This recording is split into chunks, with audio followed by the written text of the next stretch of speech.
Brazil के घनी आबादी वाले शहर साओ पाउलो के सबसे बड़े दरियाई टेटे में पानी के ऊपर जहरीले झाग की एक मोटी तह जम गई है।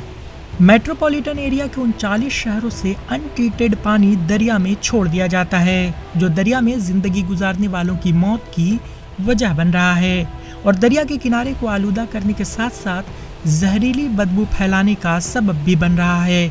दरिया की सफाई के लिए कई सालों से काम करने वाले एनजीओ उमाता अटलांटिका ने बुध के रोज कहा कि हुकूमत दरिया की बाजियाबी और सफाई के अपने मंसूबे में नाकाम रही है।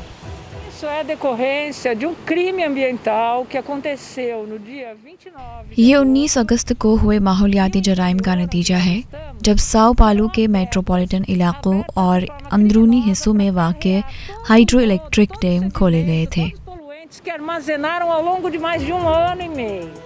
रेबरो का दावा है कि कंपनी ने डैम के दरवाजों के नीचे आलूदा तिलछिट के जमा होने पर गौर नहीं किया, जो कि महीनों की खुश्कसाली के बाद हुआ, जब पानी की सतह कम होने की वजह से दरवाजे बंद थे। पानी के अचानक छोड़े जाने से उसके साथ बहुत सारा केमिकल और गंदा पानी भी दाखिल हो गया, जो महीनों में जमा हो चुका था। इससे दरिया की सतह पर एक जहरीला सफेद झाग फैल गया, जिससे हजारों मछलियां हलाक हो गईं। 1150 किलोमीटर की लंबाई और 150,000 मुरब्बा किलोमीटर के बेसिन एरिया के साथ दरियाई टेटे साओ पाउलो और दर्जनों शहरों के साहिल के साथ बहता है और इस पर एक अहम पनबिजली प्लांट भी है, जो इलाके के बड़े हिस्से को बिजली फराहम करने में मदद करता है।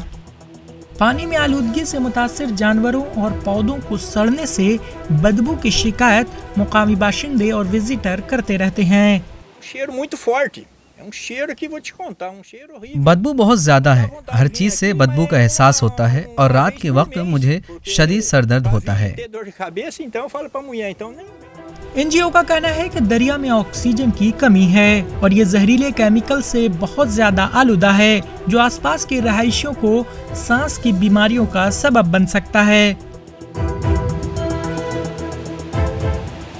Bureau report, ETV Bharat.